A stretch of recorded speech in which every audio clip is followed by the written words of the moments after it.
Good morning, friends. We're on Wilfred Owen Part 2. Mental cases. Who are these? Why sit they here in twilight? Wherefore rock they, purgatorial shadows, drooping tongues from jaws that slob their relish, baring teeth that leer like skulls' teeth wicked, stroke on stroke of pain? But what slow panic gouged these chasms round their fretted sockets? Ever from their hair and through their hands' palms misery swelters. Surely we have perished sleeping and walk hell, but who these hellish? These are men whose minds the dead have ravished. Memory fingers in their hair of murders, multitudinous murders they once witnessed. Waiting slows of flesh these helpless wander, treading blood from lungs that had loved laughter. Always they must see these things and hear them. Batter of guns and shatter of flying muscles. Carnage incomparable and human squander, rucked too thick for these men's extrication. Therefore still their eyeballs shrink, tormented, back into their brains, because on their sense sunlight seems a blood smear. Night comes blood black, dawn breaks open like a wound that bleeds afresh. Thus their heads wear this hilarious, hideous, awful falseness of set smiling corpses. Thus their hands are plucking at each other, picking at the rope knots of their scourging, snatching after us who smote them, brother, pawing us who dealt them war and madness. Futility. Move him into the sun gently, its touch awoke him once. At home whispering of fields unsown, always it woke him, even in France, until this morning, and this snow. If anything might rouse him now, the kind old sun will know. Think how it wakes the seeds, woke once the clays of a cold star. Our limbs so dear achieved, our sides full nerved, still warm, too hard to stir. Was it for this the clay grew tall? Oh, what made fatuous sunbeams toil to break earth's sleep at all? Disabled. He sat in a wheeled chair waiting for dark, and shivered in his ghastly suit of grey, legless, sewn short at elbow. Through the park voices of boys rang saddening like a hymn, voices of play and pleasures after day, till gathering sleep had mothered them from him. About this time town used to swing so gay, when glow lamps budded in light blue trees, and girls glanced lovelier as the air grew dim, in the old times, before he threw away his knees. Now he will never feel again how slim girls' waists are, or how warm their subtle hands. All of them touch him like some queer disease. There was an artist silly for his face, for it was younger than his youth last year.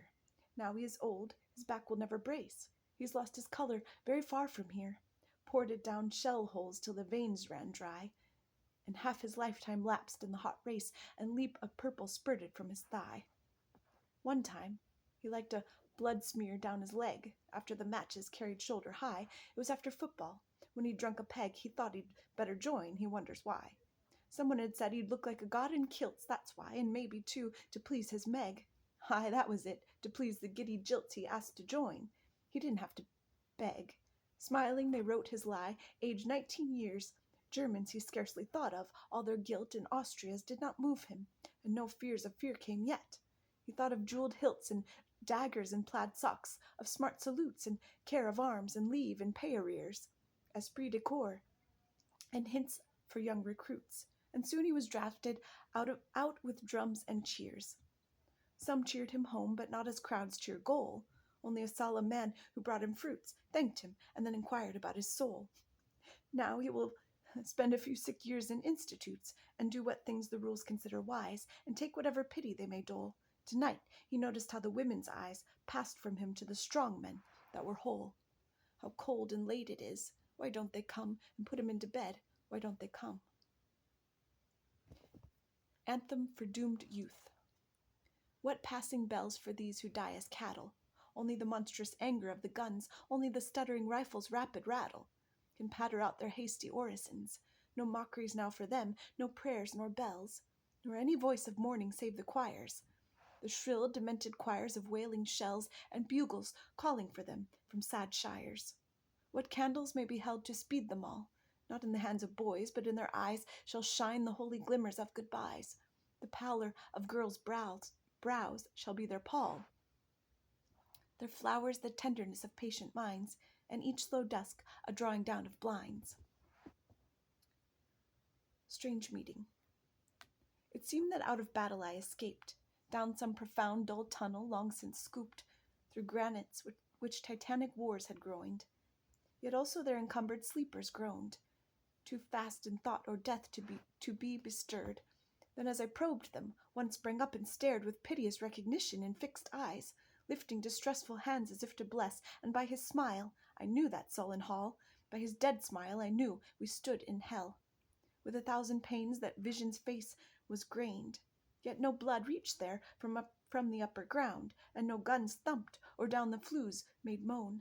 Strange friend, I said, here is no cause to mourn. None, said that other, save the undone years, the hopelessness. Whatever hope is yours was my life also. I went hunting wild after the wildest beauty in the world, which lies not calm in the eyes or braided hair, but mocks the steady running of the hour. And if it grieves richlier than here. For of my glee might many men have laughed, and of my weeping something had been left. Which must die now. I mean the truth untold, the pity of war, the pity war distilled. Now men will go content with what we spoiled, or discontent boil bloody and be spilled. They will be swift with swiftness of the tigress. None will break ranks, though nations trek from progress. Courage was mine, and I had mystery. Wisdom was mine, and I had mastery. To miss the march of this retreating world into vain citadels that are not walled.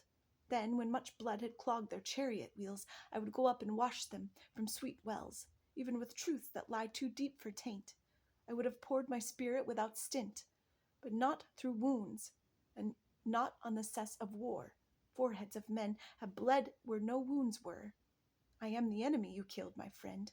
I knew you in this dark, for so you frowned yesterday through me as you jabbed and killed. I parried, but my hands were loath and cold. Let us sleep now. Apologia pro pomate meo.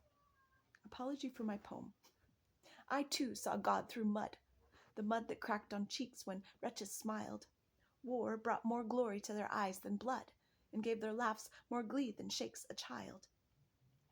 Merry it was to laugh there, where death becomes absurd and life absurder, for power was on us as we slashed bones bare, not to feel sickness or remorse of murder. I too have dropped off fear, behind the barrage, dead is my platoon, and sailed my spirit surging light and clear, past the entanglement where hopes lay strewn, and witnessed exultation, faces that used to curse me scowl for scowl, shine and lift up with passion of oblation, seraphic for an hour, though they were foul. I have made fellowships, untold of happy lovers in old song, for love is not the binding of fair lips, with the soft silk of eyes that look and long, by joy whose ribbon slips, but wound with war's hard wire, whose stakes are strong, bound with the bandage of the arm that drips, knit in the webbing of the rifle thong. I have received much beauty in the hoarse oaths that kept our courage straight, heard music in the silentness of duty, found peace where shell storms spouted red as spate. Nevertheless, except you share with them in hell the sorrowful dark of hell, whose world is but the trembling of a flare, and heaven but as the highway for a shell. You shall not hear their mirth, you shall not come to think them well content, but by any jest of mine, these men are worth your tears, they are not worth your merriment. Have a good day, friends.